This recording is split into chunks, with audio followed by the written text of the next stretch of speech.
ప్రజాపాలన ప్రగతి ప్రణాళిక 99 రోజుల కార్యాచరణలో భాగంగా చౌటుప్పల్ మున్సిపాలిటీలోని 20వ వార్డులో మున్సిపల్ కమిషనర్ ట్రైనీ ఎస్ స్వప్న, వార్డు ఆఫీసర్ దంతాల పవన్ మరియు వార్డు కౌన్సిలర్ మొహమ్మద్ హన్నుభాయ్ అధ్యక్షతన నిర్వహించడం జరిగింది.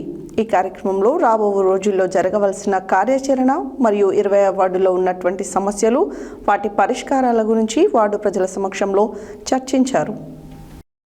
ప్రజాపాలన ప్రగతి ప్రణాళిక 99 రోజుల కార్యాచరణలో భాగంగా చౌటుప్పల్ మున్సిపాలిటీలోని 20వ వార్డులో మున్సిపల్ కమిషనర్ ట్రైనీ ఎస్ స్వప్న, వార్డు ఆఫీసర్ దంతాల పవన్ మరియు వార్డు కౌన్సిలర్ మొహమ్మద్ హన్నుభాయ్ అధ్యక్షతన నిర్వహించడం జరిగింది. ఈ కార్యక్రమంలో రాబో రోజుల్లో జరగవలసిన కార్యాచరణ మరియు 20వ వార్డులో ఉన్నటువంటి సమస్యలు, వాటి పరిష్కారాల గురించి వార్డు ప్రజల సమక్షంలో చర్చించడం జరిగింది.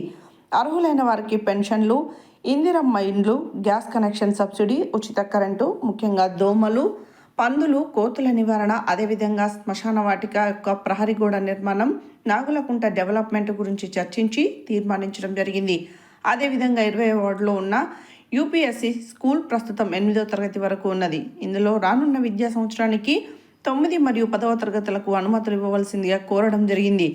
ఈ కార్యక్రమంలో ముఖ్య అతిథులు కాంగ్రెస్ పార్టీ జిల్లా నాయకులు, మాజీ కౌన్సిలర్ బాబా షరీఫ్, వార్డు అధ్యక్షులు ఉడుగు వెంకటేశం, వహీద్ బాయ్, మైనారిటీ నాయకులు ఎండి ఆరిఫ్, రఫీ, షాదీఖానా చైర్మన్ కరీం, అతర్ పాషా, షాదీఖానా మాజీ చైర్మన్ ఎజాజ్ పాషా, ఉడుగు శివ, ముషీర్, అమీర్, ఫయాజ్, అబ్బు, ఘనీ తదితరులు పాల్గొన్నారు.